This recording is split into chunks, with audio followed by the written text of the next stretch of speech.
Assalamualaikum warahmatullahi wabarakatuh. Saya akan menjelaskan makalah saya yang berjudul Pabrik Tahu Kedelai di Karangsari.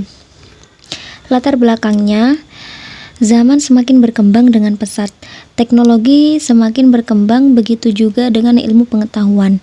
Ilmu biokimia tentunya saat ini sedang mengalami perkembangan, khususnya di negara Indonesia.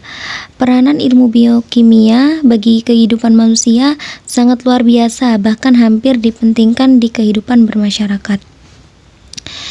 Indonesia merupakan negara agraris yang subur beriklim tropis, sehingga penduduk Indonesia dapat memanfaatkannya dengan menanam berbagai macam tanaman. Salah satunya adalah kacang kedelai. Kacang kedelai tersebut banyak mengandung gizi yang sangat dibutuhkan bagi kesehatan jasmani. Selain dapat dikonsumsi, kedelai dapat diolah menjadi berbagai macam makanan seperti tahu, salah satunya. Karena pada kenyataannya proses pembuatan tahu tidaklah terlalu rumit. Oleh karena itu banyak masyarakat yang menjadikan pembuatan tahu sebagai penghasilan keluarga. Oleh karena itu dibuatnya karya ilmiah ini agar masyarakat atau pembaca dapat mengetahui proses pembuatan tahu dan bisa dijadikan pedoman baginya untuk memulai usaha. Tahu merupakan salah satu produk olahan kedelai yang mempunyai segmen pasar yang cukup luas.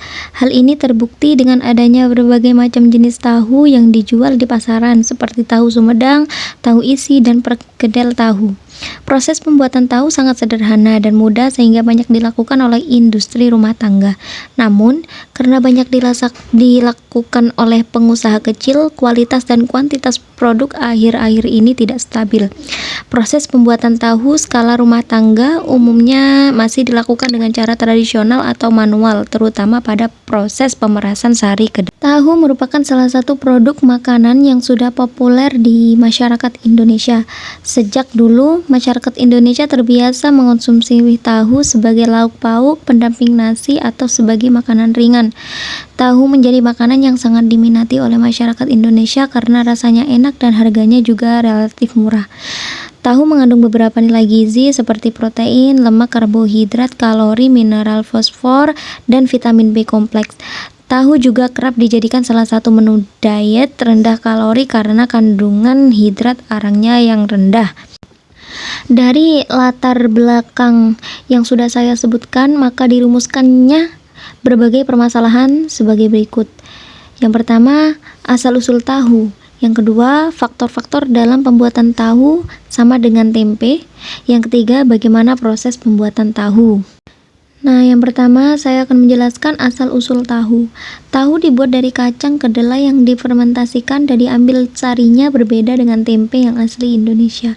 Tahu berasal dari Cina, seperti halnya kecap, tauco bakpao, dan bakso. Tahu adalah kata sarapan dari bahasa Hokkien, yakni tauhu atau hanyu pinyin doufu, yang secara harfiah berarti kedelai yang difermentasi. Di Jepang dikenal nama tofu. Di bawah para perantau Cina, makanan ini menyebar ke Asia Timur dan Asia Tenggara, lalu juga menyebar ke seluruh dunia. Tahu pertama kali muncul di Tiongkok sejak zaman dinasti Han sekitar 2200 tahun yang lalu.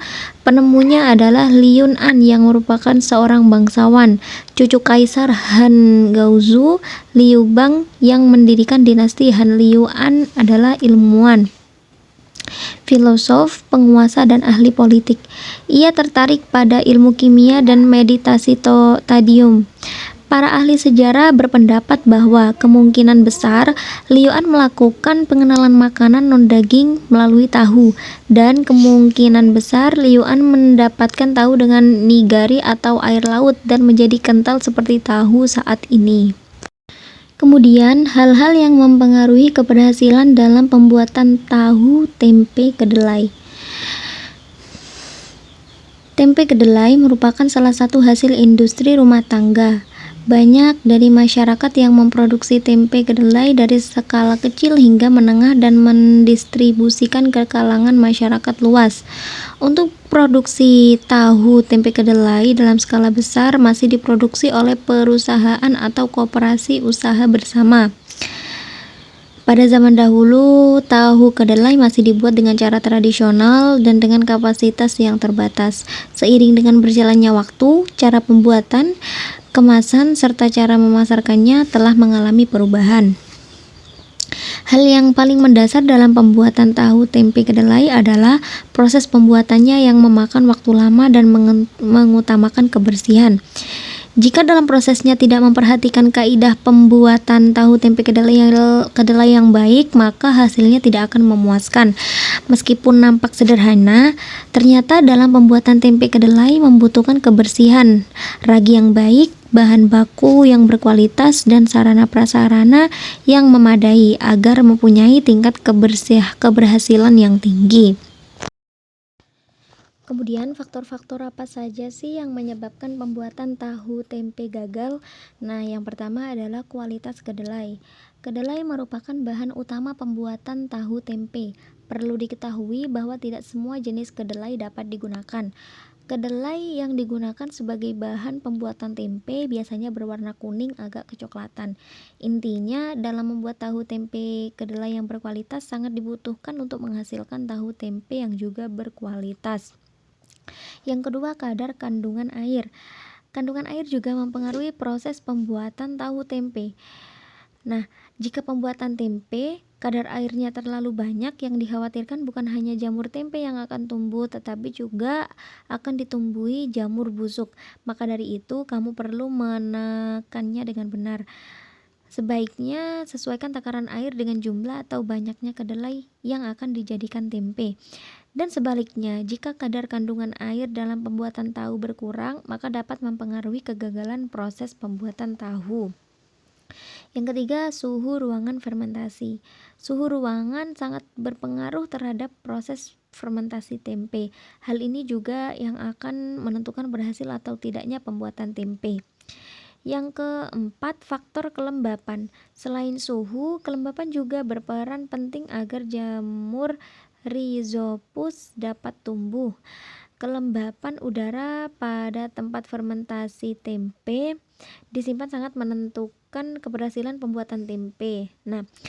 Nah, untuk tahu, faktor kelembapan juga harus seimbang karena dibutuhkannya air, maka kelembapan juga pada tahu juga harus diseimbangkan karena tahu berbeda dengan tempe meskipun sama-sama satu bahan pembuatan, yaitu kedelai. Kemudian rumusan permasalahan yang ketiga yakni cara pembuatan tahu. Yang pertama, perendam. Perendam biji akan memperlunak struktur sel sehingga akan mengurangi energi yang diperlukan selama penggilingan. Struktur sel yang lunak juga akan mempermudah ekstraksi sari dari ampasnya. Waktu perendaman tergantung suhu air perendam, umur, dan varietas kedelai. Penyerapan air lebih cepat jika menggunakan air panas. Tetapi jika air yang digunakan terlalu panas, lebih dari 55 derajat Celcius, dapat menyebabkan kedelai setengah matang, sehingga susu kedelai yang dihasilkan menurun. Kemudian rumusan masalah yang ketiga adalah proses pembuatan tahu. Yang pertama adalah perendaman. Perendaman biji akan memperlunak struktur sel sehingga akan mengurangi energi yang diperlukan selama penggilingan. Struktur sel yang lunak juga akan mempermudah ekstraksi sari dari ampas. Waktu perendaman tergantung suhu air perendam, umur, dan varietas kedelai. Penyerapan air lebih cepat jika menggunakan air panas. Tetapi jika air yang digunakan terlalu panas, lebih dari 55 derajat Celcius, dapat menyebabkan kedelai setengah matang. Kemudian yang kedua, penggilingan. Biji kedelai tersebut kemudian digiling menjadi bubur kedelai. Penggilingan bertujuan untuk memperkecil ukuran partikel kedelai sehingga akan mempermudah ekstraksi protein ke dalam susu kedelai. Selama penggilingan dilakukan penambahan air dengan debit 1,8 liter per menit. Yang ketiga adalah pemasakan. Bubur kedelai yang diperoleh sebagai hasil penggilingan selanjutnya dimasukkan ke dalam bak masak dengan penambahan air lagi sehingga bubur kedelai menjadi encer. Bubur kedelai ini kemudian dimasak. Dari pengamatan, setiap 10 kg kedelai kering akan menghasilkan bubur masak sekitar 100-120 liter. Hal ini sesuai dengan keterangan yang diberikan seseorang pengrajin tahu yang menyatakan bahwa untuk mendapatkan bubur kedelai siap masak dari 10 kg kedelai kering harus ditambahi 8 ember air. UKM tahu tradisional umumnya memasak bubur kedelai dengan cara tradisional. Mereka masih menggunakan metode pemanasan langsung pada wajan yang dipasang permanen di atas tungku. Proses pemasakan dimulai dengan memasukkan sejumlah air ke dalam wajan pemasak, kemudian dipanasi. Setelah panas, bubur kedelai hasil proses penggilingan dimasukkan ke dalam wajan tersebut dan dipanaskan hingga mendidih. Proses pemasakan bubur kedelai mempengaruhi kualitas tahu yang dihasilkan. Proses pemanasan secara langsung pada wajan tersebut menyebabkan timbulnya kerak pada dinding dasar wajan. Kerak timbul karena suhu wajan yang tinggi sehingga endapan bubur kedelai mengerak.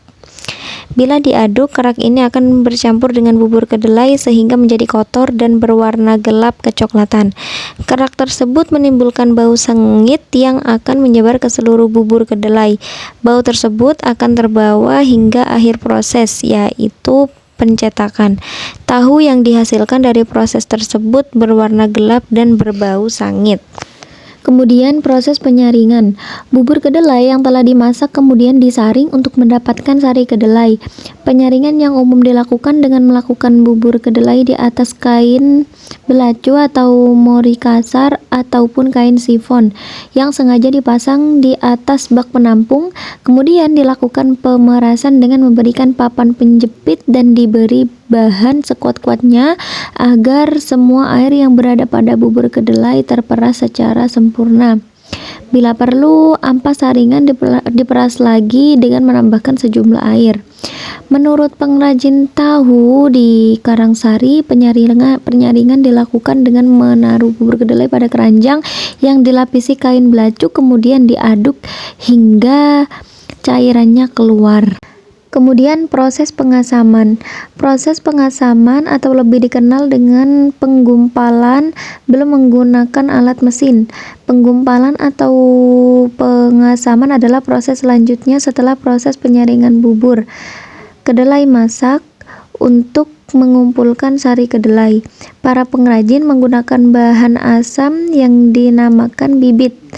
Semua pengrajin tahu di Desa Karangsari menggunakan bibit sebagai bahan pengasaman. Bibit adalah bahan asam sisa proses penggumpalan sehari sebelumnya. Sisa bibit saat penggumpalan yang tidak dapat menggumpalkan sari bubur kedelai ditampung dalam wadah ember yang selanjutnya didinginkan selama semalam untuk digunakan sebagai bahan pengasaman pada hari berikutnya. Kemudian proses pembungkusan dan percetakan atau juga disebut proses pengepresan. Bubur kedelai yang telah digumpalkan selanjutnya dicetak menjadi tahu. Pengrajin tahu di Desa Karangsari hampir semuanya menggunakan teknik cetak bungkus. Teknik cetak bungkus dilakukan dengan bantuan alat pres yang ada cetakannya dengan ukuran cetakan yang berbeda-beda sesuai dengan jenis dan ukuran tahu yang akan dibuat. Tahu yang akan dicetak sebelumnya dibungkus dengan kain belacu yang dipotong segi 4 kecil-kecil. Untuk pembungkusan dan percetakan, para pengrajin tahu mempekerjakan 2 orang dengan lama waktu pembungkusan dan percetakan adalah 30 menit untuk setiap kali masak. Setelah proses pembungkusan dan percetakan atau pengepresan adalah melepaskan kain belacu yang dipakai sebagai bungkus pada waktu proses pencetakan. Untuk proses ini hanya dibutuhkan tenaga 1 orang saja. Tahu yang sudah jadi selanjutnya dapat dipasarkan, namun sebelum dipasarkan, tahu yang sudah jadi diberi pewarna dan digarami. Untuk pemberian warna, pengrajin tahu menggunakan kunyit sebagai bahan bakunya. Ada dua bentuk kunyit yang digunakan oleh pengrajin tahu dalam proses perwarnaan, yaitu kunyit alami atau kunyit yang diparut dan kunyit serbuk dalam kemasan. Dari hasil wawancara, kebanyakan pengrajin tahu beralih ke penggunaan kunyit serbuk kemasan sebagai bahan baku pewarna tahu. Jumlah kunyit yang dipakai adalah 1/4 kilo untuk kunyit parutan untuk 4 kali proses pewarnaan, atau 1/4 ons untuk kunyit serbuk untuk 4 kali proses perwarnaan. Tetapi kebanyakan pengrajin tahu di Karangsari ini mereka lebih dominan pada tahu yang berwarna putih, yaitu tidak memakai kunyit. Seperti itu. Jadi, kesimpulannya dapat ditarik dari penjelasan di atas bahwa tahu tempe adalah makanan tradisional yang telah dikenal di Indonesia, yang dibuat dengan cara fermentasi atau peragian. Pembuatannya merupakan hasil industri rakyat. Dengan itu, tempe memiliki beberapa faktor dalam memproduksinya serta dalam pemasarannya. Dapat ditarik garis besar bahwa perilaku pembelian konsumen atas produk tempe dipengaruhi oleh faktor dominan harga yang terjangkau, kualitas produk yang dikemas dengan kemasan yang higienis, pelayanan penjualan yang ramah, dan faktor langganan. Keempat, faktor ini diharapkan dapat menjadi bahan pertimbangan bagi para produsen dan pemasar untuk dapat menentukan strategi pemasaran dalam persaingan industri yang cukup ketat di masa yang akan datang. Selanjutnya, diharapkan bahwa industri pembuatan tempe ini dapat terus berkembang sebagai agroindustri berkelanjutan. Sutikjo dan Primadani 2017 mengemukakan ciri agroindustri berkelanjutan, yaitu pertama, produktivitas dan keuntungan dapat dipertahankan atau ditingkatkan dalam waktu yang relatif lama, sehingga memenuhi kebutuhan manusia pada masa sekarang atau masa mendatang. Kedua, sumber daya alam, khususnya sumber daya pertanian yang menghasilkan bahan baku agroindustri dapat dipelihara dengan baik, bahkan terus ditingkatkan karena keberlanjutan agroindustri sangat tergantung pada suplai bahan baku. Dan industri kecil tahu mampu berperan terhadap peningkatan kondisi sosial ekonomi masyarakat desa Karangsari. Kondisi sosial ekonomi masyarakat meliputi pekerjaan, pendapatan, dan tingkat pendidikan. Kemudian, industri kecil tahu mampu berperan terhadap peningkatan kondisi sosial ekonomi masyarakat desa Kalisari. Kondisi sosial ekonomi masyarakat meliputi pekerjaan, pendapatan, dan tingkat pendidikan. Keadaan industri kecil tahu dapat menyerap banyak tenaga kerja sehingga menyebabkan di desa Kalisari menjadi peningkatan jumlah tenaga kerja. Sekian dari saya. Wassalamualaikum warahmatullahi wabarakatuh.